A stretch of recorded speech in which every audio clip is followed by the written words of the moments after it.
It's now 91 days until the November election, until we choose to alter the course of history at the ballot box. We stand right now at a precipice. With one election, the liberal ideology could suffer a setback from which it would take years to recover. With just one election, the dream held for future generations by a motley crew of farmers and businessmen could be forever obliterated. Now, pundits say that every election is the most important election, but this time you better believe them.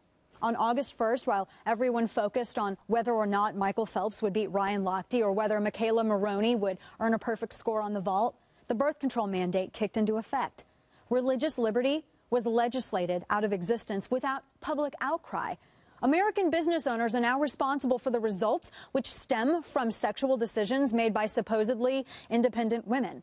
Insurance providers began contacting female employees that same day, informing them that they're now entitled to abortion-inducing drugs, sterilization, and birth control pills through their employer. Business owners with less than 50 employees face higher premiums, or they can pay a penalty of up to $100 per employee per day. But more importantly, these business owners are told that they have to subsidize the private choices of workers regardless of their own religious beliefs or practices.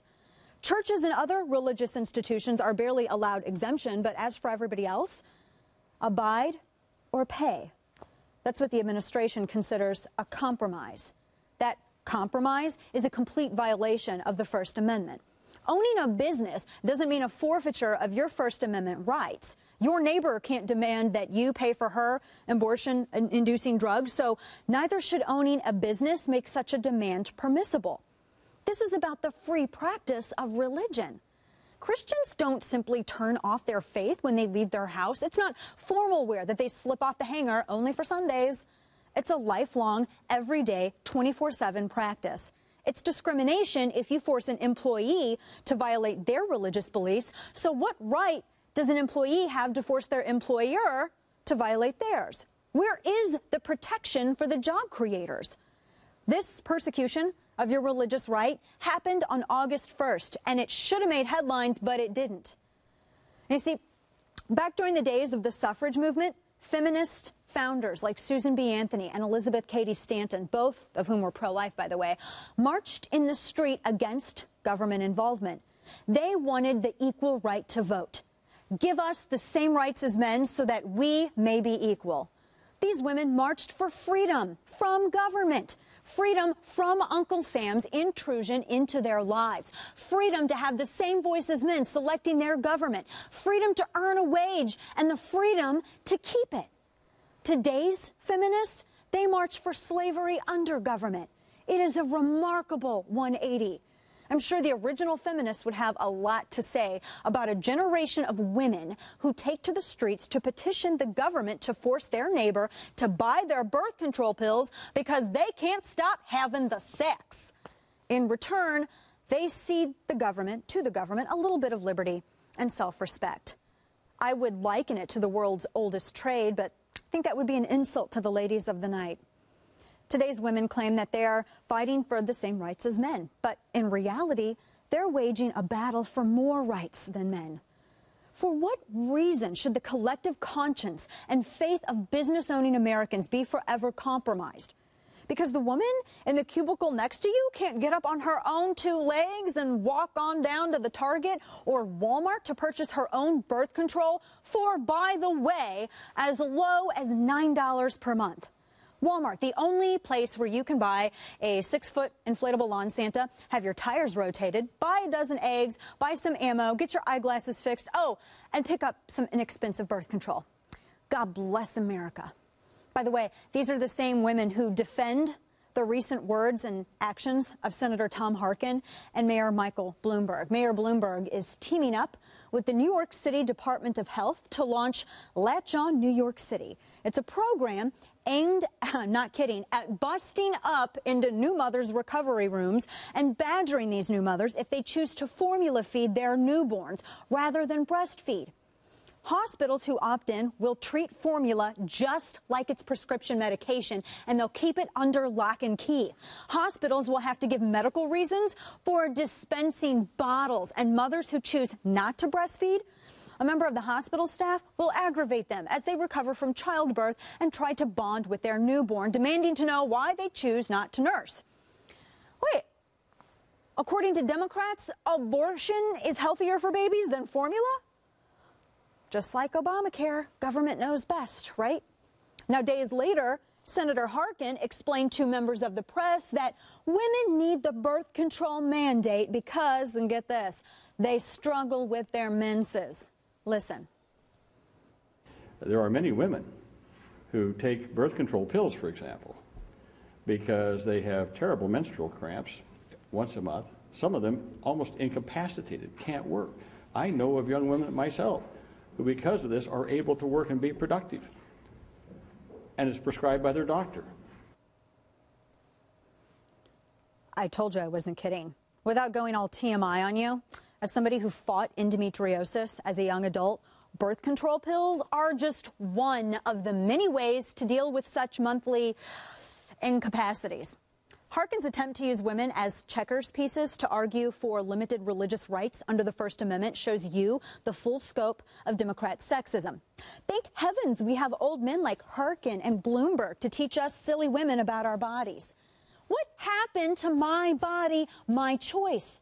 Where are all the women who usually turn up at the slightest dog whistle, screeching about how the government needs to get out of their uteri? Another target of your First Amendment right? Your speech. Something Glenn has discussed frequently since it first made news. Chick-fil-A. I had some for lunch today. It was delicious. In my home city of St. Louis, the Chick-fil-A that my family and I visited just last week was vandalized. Don't hate was spray painted on the building and in the drive-through lane as well. The left's brilliant logic is to fight back against what they perceive to be as hate with hate. Another restaurant in California was vandalized with a graffiti artist claiming credit and acting like a celebrity because he spray painted the stencil of a cow on a brick building and scrawled "Tastes like hate" on the side.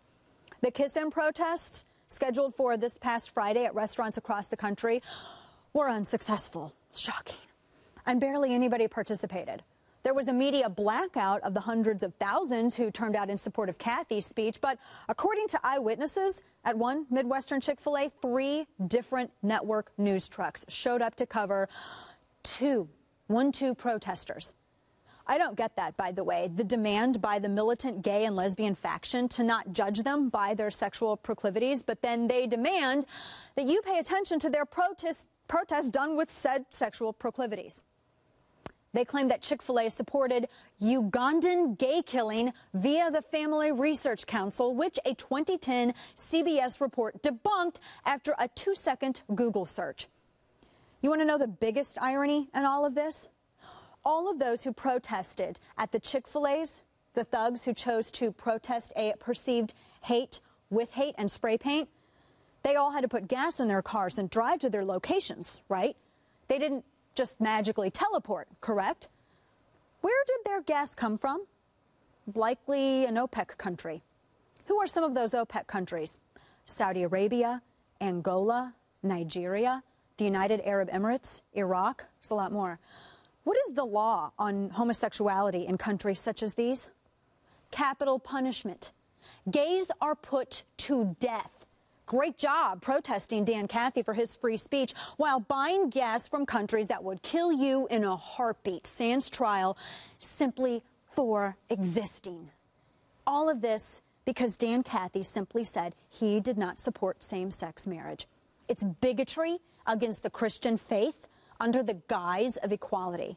It's soft fascism by an ideology eager to use government offices to stifle opposing views by shuttering businesses in an 8.3% unemployment era. Rahm Emanuel, mayor of a city with over 250 gun deaths this year alone due to gang warfare, said that Cathy's remarks, quote, aren't Chicago values. And he was joined by other mayors and councilmen from across the country. He did, however, embrace Louis Farrakhan, the fiery anti-Semitic leader of the Nation of Islam who attacked President Obama for his support of gay rights. Do you remember when he said this? Here's Newsweek magazine with President Obama on the cover with the colors that represent the gay community as a halo over his head, and is saying the first gay president. But he's the first president that sanctioned what the scriptures forbid. Why is it that all you politicians take your oath of office on the Bible? If the book is no good, what the hell are you using it for? Chicago values. Emmanuel welcomed the offer of Farrakhan's members to try to push back against the epic crime wave engulfing the city. According to my friend, activist Andre Harper, I guess if Chick-fil-A lined up young black men inside their stores and shot them, that would be considered Chicago values. What about all of the progressives who voted for Barack Obama while he held the same position on gay marriage as Dan Cathy? Were they demonstrating against Chicago values?